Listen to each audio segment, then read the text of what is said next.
올해 글로벌 증시는 관세 정책에다가 미중 무역 분쟁이 격화되고 있어서 롤러코스터를 타고 있습니다. 뭐 급등락이 너무 심해서 이거 멀미가 날 지경이다 이렇게까지 얘기가 나오는데요. 오늘은 이제 이런 상황에서 중국 투자를 이제 어떻게 접근하는 것이 좋은지 주제를 갖고 얘기를 해볼 건데요.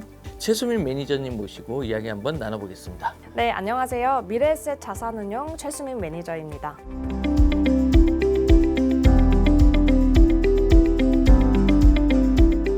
말씀 주신 대로 네. 요즘 정말 글로벌 증시가 변동성이 정말 많이 심한데요. 네. 사실 어지럽습니다. 네, 어지러워. 어지럽습니다. 그리고 그 어지러웠던 큰 요인 중에 하나가 네. 바로 미국의 관세 정책 때문이 그렇죠. 아닐까 싶은데요. 사실 올해 초까지만 해도 중국이 비교적 조심스럽게 대응하던 것과는 다르게 최근에는 대미 관세를 최대 125%까지 네. 올리면서 좀 강력하게 맞대응하고 있는 모습을 보여주고 있는데요. 125%. 네. 이렇게 불확실성이 좀 큰 상황에서는 사실 투자자분들 입장에서 가장 중요한 건 리스크 관리 그리고 분산 투자 이렇게 두 가지가 중요하다라고 말씀드리고 싶습니다. 그럼 이제 오늘 중국 투자 이야기를 좀 하려고 나오셨는데요. 근데 현 시점에서 그럼 중국 투자를 포트폴리오 구성에 고려해야 되는 어떤 이유가 좀 있습니까? 지금이야말로 중국 투자를 좀 진지하게 고려해 보시면 좋을 것 같다라고 말씀드리고 싶은데요. 오랜만이네요. 이게 중국 투자를 고려해야 된다 그렇죠. 이런 게 오랜만에 한참 들으시죠. 쉬었던 것 같은데. 네. 저는 우선 한 세 가지 정도로 네. 말씀드리고 싶은데 우선 앞서서도 말씀드렸던 관세 불확실성이 좀 첫 번째 키워드로 말씀드리고 싶습니다.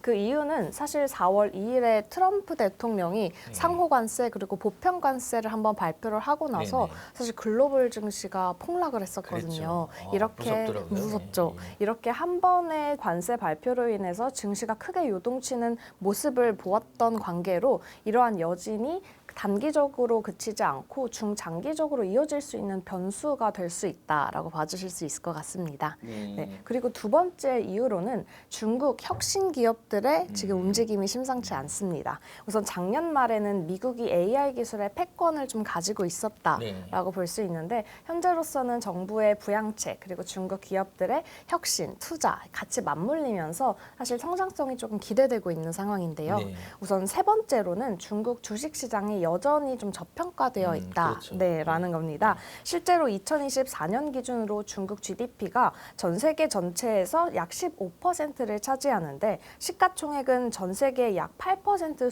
수준밖에 되지 않습니다. 절반밖에 안 되는 거네요. 이게 무슨 말이냐면 중국 기업들의 가치가 음. 지금 주식시장에 전부 다 반영되어 있지는 않다. 그렇기 때문에 앞으로의 성장 여력이 충분히 있다라는 걸 좀 의미하기도 하는데요. 지난 10년 동안 미국장이 정말 좋았잖아요. 네, 너무 오르는 거 계속 아니냐면서 올랐었죠. 계속 올랐는데. 네, 그렇게 10년 동안 글로벌 시가총액 상승의 약 90%가 미국 시장에서 발생했어요. 독식했네요. 네, 이거 거기서 독식을 뭐 했습니다. 사실상. 그렇기 때문에 중국 상위 10개 기업의 시가총액을 모두 합해도 미국의 M7 기업이죠. M7 시총의 10분의 1 수준에 불과한 상황입니다. 하지만 GDP 기준으로 보면 2024년 기준 미국 GDP는 약 27조 달러, 그리고 중국 GDP는 약 18조 달러 이렇게 되는데요. 다시 말해서 경제 정치인 GDP는 약 2배 정도 차이가 나는데 주식 가격인 시가총액은 지금 10배 정도 차이가 나기 때문에 사실 중국 주식시장, 중국 기업들이 조금 더 성장할 수 있는 여력이 있다라고 말씀드리고 싶습니다. 말씀은 이제 좀 이제 들어보니까 중국에 대해서 좀 이 투자 시점이 온 것 같다 이런 생각이 좀 들긴 하는데 여전히 지금 주변에서는 미장 투자, 미국 투자를 많이 하고 있지 않습니까? 그래서인지 그래도 미국 투자가 중국 투자에 비해서 좀 낫지 않나 이런 생각이 좀 들기도 하는데 그리고 또 요즘 경제 뉴스를 이렇게 보면은 미국과 이제 중국이 아무래도 관세 전쟁을 붙었기 때문에 상대적으로 좀 중국 투자가 좀 위험하다 이렇게 생각이 들 수도 있잖아요. 또 이런 부분에서는 좀 어떻게 생각하시나요? 우선 저도 제 주식 그리고 제 뭐 연금 계좌의 대부분 코어 자산을 미국 주식 그리고 미국 ETF로 많이 구성을 하고는 있지만 사실 G2 이렇게 중국, 미국이 지금 세계 경제를 주도하는 양대 산맥인 만큼 좀 균형 잡힌 투자를 위해서는 미국과 중국을 좀 같이 함께 균형 잡힌 포트폴리오를 같이 이제 구성하면 좋다라고 말씀드리고 싶은데요. 사실 그동안 중국 주식시장이 부진했던 건 뭐 트럼프 대통령의 이런 관세 정책, 뭐 미중 갈등 이러한 게 원인이었던 게 아니라 중국 자체의 그런 내생적인 문제들, 부동산 침체, 소비 둔화, 성장 둔화 이런 구조적인 문제였는데요. 근데 이제 이러한 구조적인 문제들은 조금 완화가 되고 있기도 하고 최근에 있었던 트럼프 대통령의 관세 정책이 전 세계를 대상으로 하고 있을 때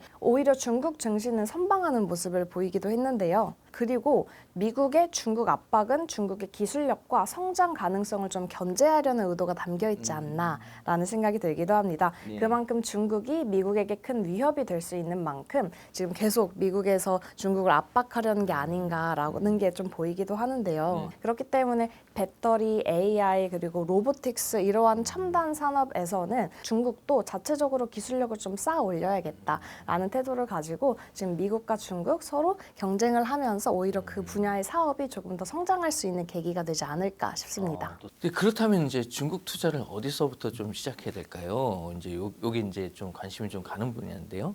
좀 어딜 좀 주목하는 게 좋겠습니까? 사실 중국에 투자하기에 앞서서 먼저 중국 정부에 대한 이해가 필요한데요.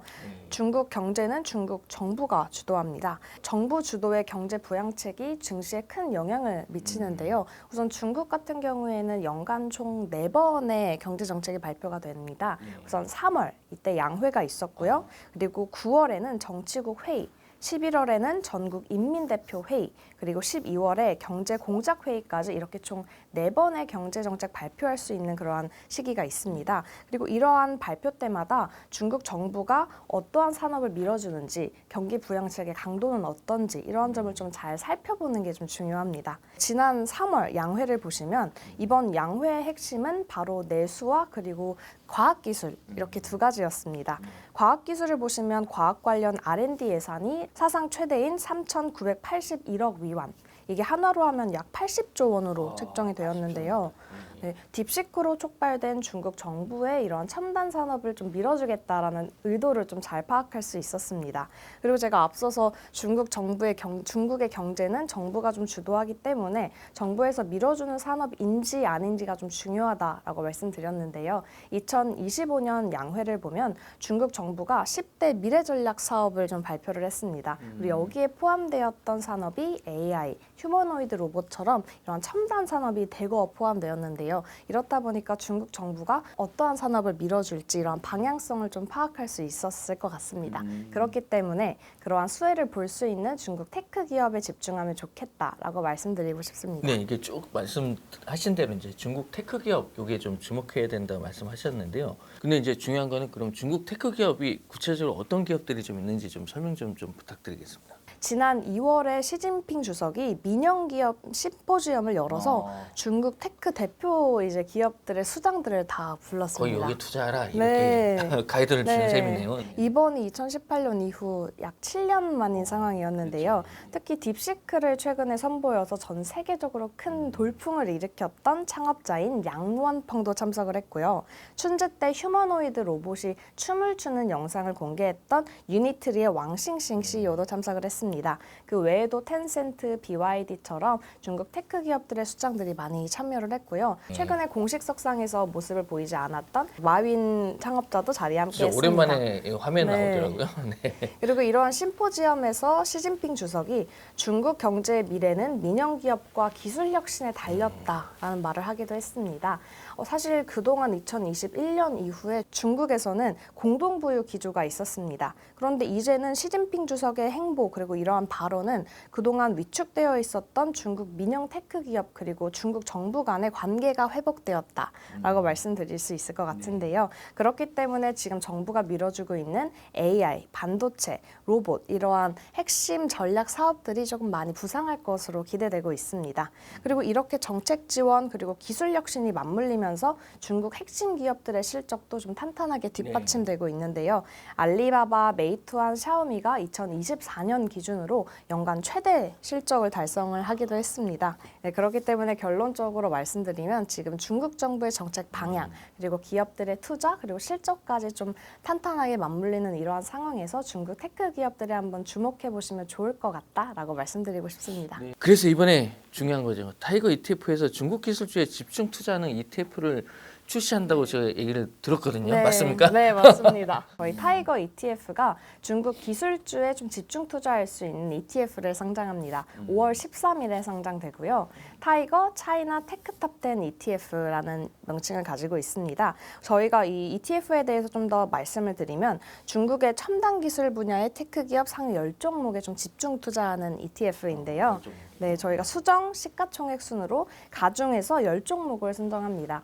그리고 앞서서 계속 중국 정부의 방향성 그리고 기술주가 왜 좋은지 말씀을 드렸는데 이러한 기업에 좀 집중해서 투자할 수 있는 그런 ETF라고 생각해 주시면 됩니다. 구성 종목들을 이야기해 주셨는데요. 이제 개별 기업들에서 조금 더 좀 자세하게 좀 설명 좀 듣고 싶거든요. 타이거 차이나 테크탑10 ETF에 투자하는 개별 중국 테크 기업들에 대해서 소개해드리면 먼저 샤오미는 중국판 테슬라 그리고 애플이라고 불리는 기업인데요. 네. 사실 한국에서도 샤오미 가전제품 쓰시는 분들 많은 걸로 알고 있습니다. 저도 좀 쓰고 있습니다. 그래요. 네. 샤오미가 2024년 작년 3분기 기준 8.6억 대 연결 IoT 디바이스를 보유하고 있는데요.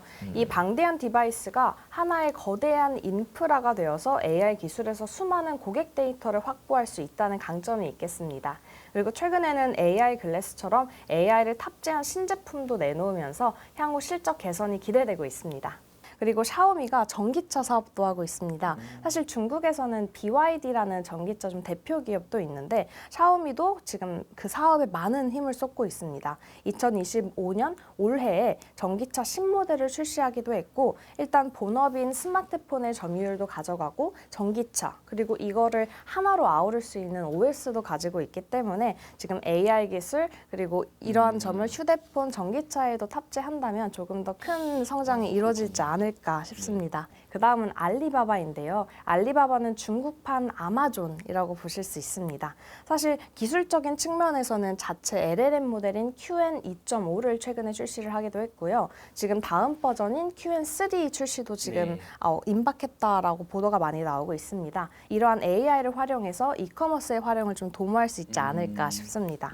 그 다음은 BYD인데요. 2024년 기준으로 중국 전기차 점유율이 약 35%를 차지하고 있는 그리고 세계적인 전기차 기업이라고 보실 수 있습니다. 사실 판매량이 많다는 건 그만큼 자율주행에 있어서 데이터를 많이 보유하고 있다는 말인데요. BYD는 지금 1,000만 원대 차량에도 자율주행 기술을 좀 탑재한다. 이런 신의 눈이라는 이 기술을 많이 탑재하고 있다라는 지금 발표를 1,000만 원대인데. 그래서 자율주행 대중화를 선도하고 있는 기업이라고 보실 수 있습니다. 그리고 그 다음은 텐센트인데요. 게임 기업으로 많이 알고 계실 것 같은데 사실 카카오, 인스타, 페이스북을 합쳐놓은 중국의 소셜 미디어 기업이라고 보실 수 하고 있습니다. 있네요. 네.